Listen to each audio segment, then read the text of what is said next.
Le Corydoras est l'un des poissons les plus appréciés en aquariophilie, et pour de bonnes raisons. Ces petits poissons-chats d'eau douce sont non seulement adorables avec leur comportement joueur, mais aussi très utiles pour l'entretien de l'aquarium. Ils apportent de la vie au fond du bac et sont connus pour leur sociabilité, leur robustesse et leur facilité d'entretien. Aujourd'hui, nous allons voir en détail tout ce qu'il faut savoir sur les Corydoras, leur origine, leur mode de vie, les conditions idéales pour les maintenir, leur alimentation, leur comportement et leur reproduction. Les Corydoras sont originaires d'Amérique du Sud, principalement du bassin de l'Amazone et d'autres rivières tropicales. On les retrouve dans des eaux peu profondes, souvent lentes et bien oxygénées, avec un fond sablonneux ou couvert de feuilles mortes. Ce sont des poissons de banc, vivant en grands groupes dans la nature, ce qui explique leur comportement grégaire en aquarium. Il existe plus de 160 espèces de Corydoras répertoriées, allant des plus communs comme le Corydoras aeneus ou le Corydoras paleatus, aux espèces plus rares et colorées comme le Corydoras sterbai. Leur diversité fait qu'il y a toujours une espèce adaptée à chaque type d'aquarium. En aquarium, les Corydoras sont des poissons très résistants, mais ils ont tout de même des besoins spécifiques pour s'épanouir pleinement. Tout d'abord, il est indispensable de les maintenir en groupe d'au moins 6 individus. Comme ce sont des poissons grégaires, ils peuvent se sentir stressés et timides s'ils sont maintenus seuls ou en trop petit nombre. Un groupe de Corydoras apporte une dynamique intéressante dans l'aquarium, car ils passent leur temps à fouiller le sol à la recherche de nourriture. Pour ce qui est du volume de l'aquarium, tout dépend de l'espèce choisie. Les plus petits, comme le Corydoras pygmaeus, peuvent vivre dans un bac de 30 à 40 litres, tandis que les espèces plus grandes, comme le Corydoras sterbai, nécessitent un aquarium d'au moins 80 à 100 litres. Un point crucial pour le bien-être des Corydoras est le type de substrat utilisé. Étant des poissons fouisseurs, ils passent une grande partie de leur temps à fouiller le sol avec leurs barbillons, ces petites moustaches sensibles situées autour de leur bouche. Il est donc important d'avoir un substrat fin et non coupant, comme du sable de Loire ou du sable fin pour éviter toute blessure. En termes de paramètres d'eau, les Corydoras sont relativement tolérants, mais ils préfèrent une eau légèrement acide à neutre, avec un pH compris entre 6,0 et 7,5. La température idéale varie entre 22 et 26 degrés Celsius selon les espèces.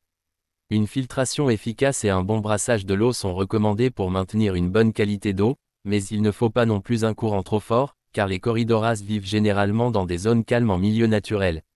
L'alimentation des Corydoras est un autre point essentiel à prendre en compte.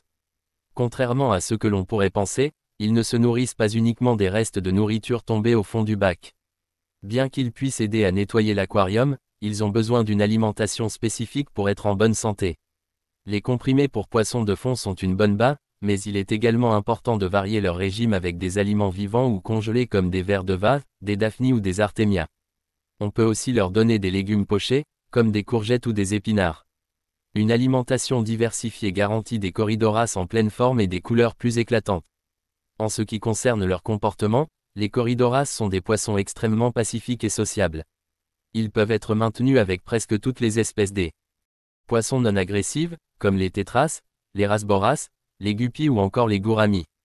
Leur nature joueuse et leur tendance à se regrouper en bancs les rendent particulièrement intéressants à observer.